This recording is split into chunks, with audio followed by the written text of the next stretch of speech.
Hai guys, Assalamualaikum warahmatullahi wabarakatuh dan salam sejahtera kembali lagi di Tengkuruk Channel guys. Selamat datang saya ucapkan dan terima kasih kepada kalian yang singgah ke Tengkuruk Channel. Semoga kalian berada di dalam keadaan yang sehat dan juga sentiasa dirahmati oleh Allah SWT. Amin ya rabbal alamin. So guys, terkait dengan peperangan yang berlaku antara Ukraina dengan Rusia guys, saya terjumpa satu video guys yang menarik perhatian saya guys, terkait dengan Indonesia dan Australia, yaitu ngaca dari Ukraina, Australia sebut bakal rumit jika Indonesia sedar akan hal ini. Hal apakah itu guys? Yuk kita semak video ini. Dan untuk makluman kalian, ini video saya tengok di channel Anak Bangsa. Jadi seperti biasa jangan lupa like, komen dan juga subscribe dia punya channel. Jadi kan, apa infonya? Apa yang menakutkan sampai Australia sebut bakal rumit jika Indonesia sedar akan hal ini? Yuk kita semak video ini sama-sama. Jom.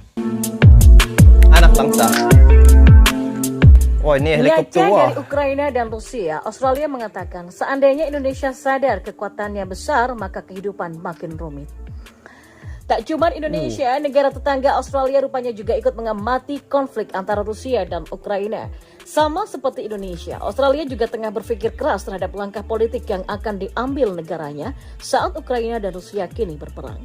Seluruh belahan dunia termasuk Indonesia dan Australia dibuat tegang dengan situasi di Ukraina semakin memanas setelah Rusia melancarkan serangan. Dikutip dari Independen pada Kamis 24 Februari 2022, Presiden Rusia Vladimir Putin menuduh Amerika Serikat dan sekutunya mengabaikan permintaan Rusia untuk mencegah Ukraina bergabung dengan NATO dan menawarkan jaminan keamanan kepada Moskow.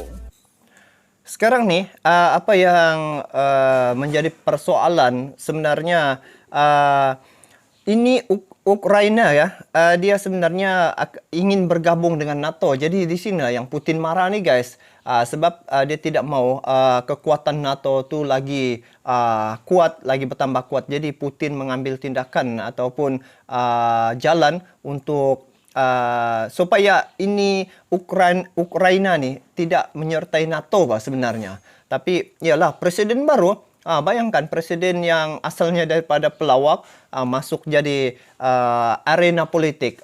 Jadi itu yang jadi kucar kacir sedikit tuh guys. Jadi kita lanjut lagi guys. Dia menjelaskan bahwa operasi militer Rusia bertujuan untuk memastikan demilitarisasi Ukraina. Presiden Ukraina yaitu Volodymyr Zelensky sempat menyampaikan pidato emosional di televisi dalam bahasa Rusia menyusul persetujuan perintah keadaan darurat selama 30 hari yang menyerahkan kekuasaan besar kepada pemerintah untuk kepentingan keamanan nasional. Rakyat Ukraina dan pemerintah Ukraina menginginkan perdamaian, tapi jika kami diserang dan mengancam kebebasan kami dan kehidupan rakyat kami, maka kami akan melawan. Katanya pada Rabu 23 Februari sambil menolak klaim Moskow bahwa Ukraina adalah ancaman bagi Rusia. Sebenarnya perkara ini sudah dinyatakan oleh Presiden Jokowi ya di PBB yang G20 tuh. Dia menyatakan bahwa jangan berlaku peperangan, seelok-eloknya buatlah perundingan secara diplomatik, sebab apabila berlaku peperangan ya, keadaan menjadi rumit dan juga banyak perkara-perkara yang terkesan seperti pertumbuhan ekonomi ya. Itu salah satu faktor yang utamalah yang akan terkesan apabila berlaku peperangan ini guys. Oke, jom lanjut. Sementara itu, Menteri Luar Negeri Ukraina Dmytro Kuleba mengatakan Ukraina akan mempertahankan diri melawan agresi Rusia dan akan memenangkan hal itu. Putin baru saja meluncurkan invasi skala penuh ke Ukraina. Katanya di akun Twitternya, kota-kota Ukraina yang damai sedang diserang dan ini adalah perang agresi. Ukraina akan mempertahankan diri dan akan menang. Dunia dapat dan harus menghentikan Putin. Sekarang adalah waktunya untuk bertindak, sambungnya. Sementara itu, Vladimir Putin mengatakan bahwa Rusia tidak punya tujuan untuk menguasai Ukraina, tetapi tanggung jawab atas pertumpahan darah terletak pada rezim Ukraina. Dia juga memperingatkan negara-negara lain bahwa setiap upaya mengganggu tindakan Rusia akan mengarah pada konsekuensi yang belum pernah terjadi sebelumnya. Lembaga pemikir Australia Lowy Institute meminta negaranya mengambil pelajaran dari konflik antara Ukraina dan Rusia. Jarak adalah aset pertahanan terbesar Australia. Ukuran pasti dan sifat lingkup pengaruh China masih harus diputuskan, tapi Australia hampir pasti akan berada di luarnya. Dari waktu ke waktu, politisi dan pakar akan dengan santai menegaskan bahwa karena Asia sekarang menjadi pusat kekuatan ekonomi dan strategis global, Australia telah bergerak dari pinggiran geopolitik global seperti dalam perang dingin ke pusatnya.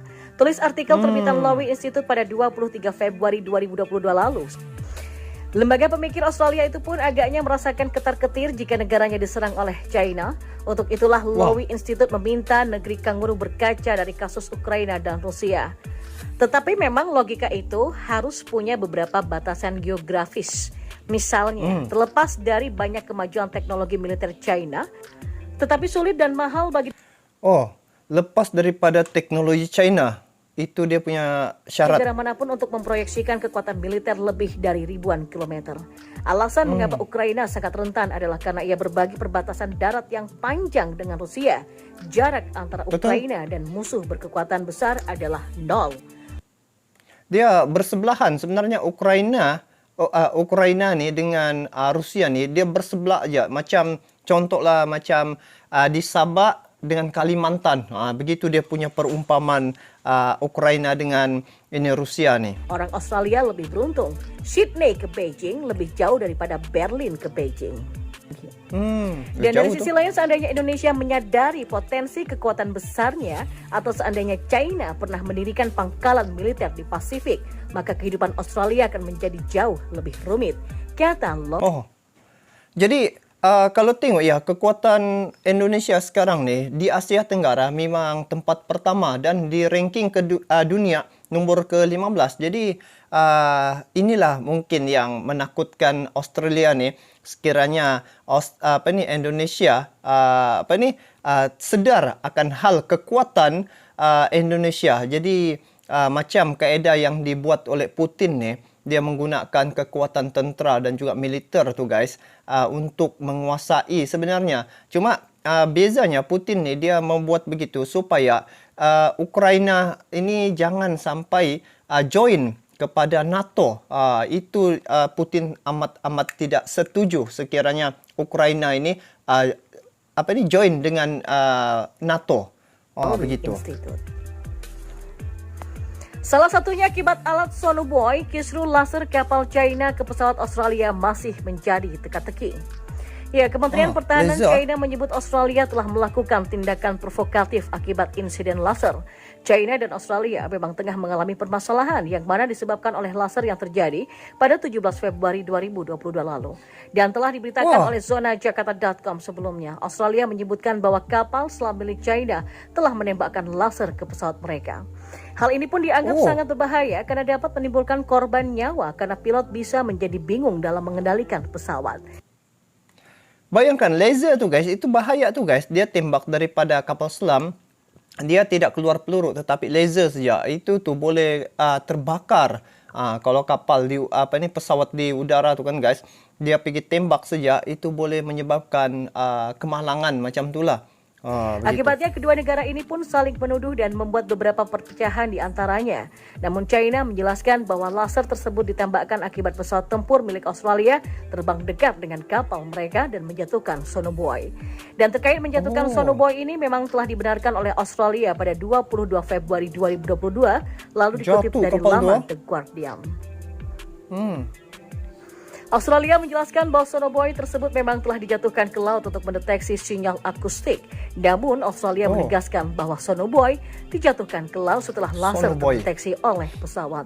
Mereka juga menyebutkan bahwa Angkatan Udara Australia telah melakukan tindakan dalam hukum internasional.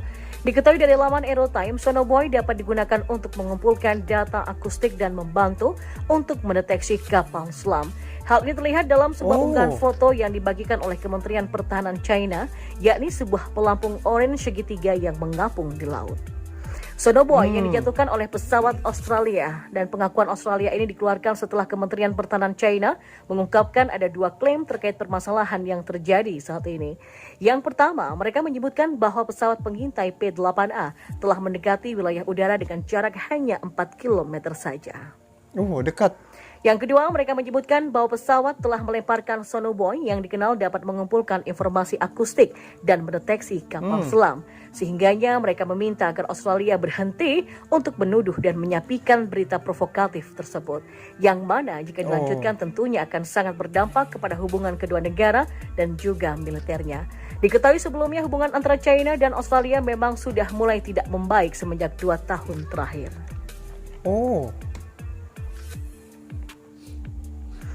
Tembakan rudal Typhoon 1, Angkatan Militer Ukraina menerima bantuan senjata dari Polandia dan Latvia.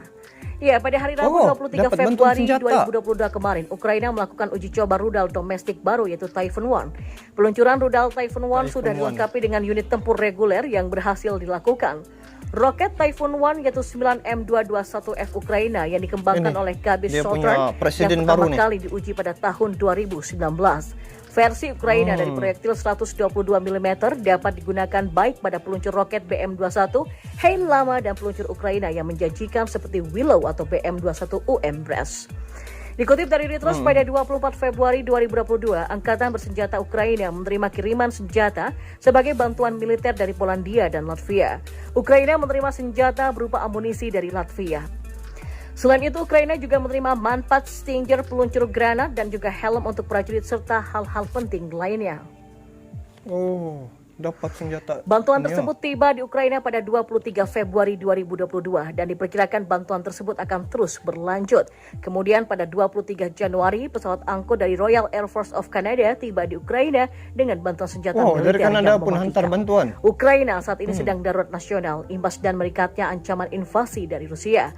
Keadaan darurat akan mencakup semua wilayah negara kecuali wilayah yang dikuasai separatis Donetsk dan juga Luhansk. Dan akan berlangsung dalam 30 hari pertama dengan opsi untuk diperpanjang 30 hari selanjutnya. Oke guys, so inilah perkara yang sebenarnya Australia sebut bakal rumit jika Indonesia sedar hal ini. Jadi kalau tengok sekarang guys, kekuatan militer ya guys, mana-mana negara yang mempunyai kekuatan militer yang hebat maka dialah yang akan menguasai. Jadi kalau tengok sekarang Rusia dengan Ukraina nih, ini dua buah negara yang masing-masing mempunyai kekuatan tersendiri dan yang pastinya di dalam konflik ini ada orang ketiga ataupun pihak ketiga yang mengapi-apikan agar Ukraina ini dengan Rusia ini akan berperang begitu guys. Jadi itu yang masa G20 tu Presiden Indonesia menyatakan agar jangan berlaku peperangan. Dia menyarankan jangan berlaku peperangan dan biarlah perkara ini diselesaikan melalui diplomasi dengan baik. Tetapi guys, benda seumpama ini yang saya nampak ketika bertukarnya Presiden Ukraina, disinilah peluang negara-negara macam NATO untuk kiranya memujuk Presiden baru ni untuk menyertai NATO. Jadi kalau ditengok ya, antara Indonesia dengan Australia ni dia bersebelahan juga guys. Jadi tengok dia sebenarnya Australia ni dia macam takut berlaku seperti mana yang berlaku dalam keadaan sekarang ni, di mana Rusia dengan Ukraina telah berperang guys, disebabkan ingin mengambil kawasan-kawasan yang dinyatakan oleh Rusia tu. Tetapi sebenarnya Rusia ni dia mau menyelamatkan, bagi pandangan saya dia mau menyelamatkan ini Ukraina jangan sampai ikut pada NATO, sebab kalau dia ikut lagi kuat lagi pengaruh NATO di dunia guys. Jadi apapun kita ambil iktibar ni untuk keamanan negara dan juga bagi negara Indonesia, saya yakin dan percaya negara Indonesia dari segi kekuatan militernya sehingga hari ini masih lagi di posisi yang pertama dan untuk peringkat dunia masih lagi tempat ke ranking ke-15 dan saya ingat apabila sampai lagi Rafale sebanyak 42 unit nih, maka tahun depan berkemungkinan besar akan naik ranking lagi. Jadi negara Indonesia sekarang ni tengah membangun ataupun naik tangga dari masa ke semasa dari segi persediaan alutsista dan penambahan alutsista lagi semakin bertambah guys. Jadi inilah kekuatan negara Indonesia yang bisa disegani oleh negara-negara asing. Jadi guys, bagaimana pandangan kalian terkait dengan perkara ini, kalian bolehlah komen di bawah. Jadi itu saja untuk kali ini, kita bertemu lagi di video akan datang. Sampai jumpa lagi. Assalamualaikum warahmatullahi wabarakatuh.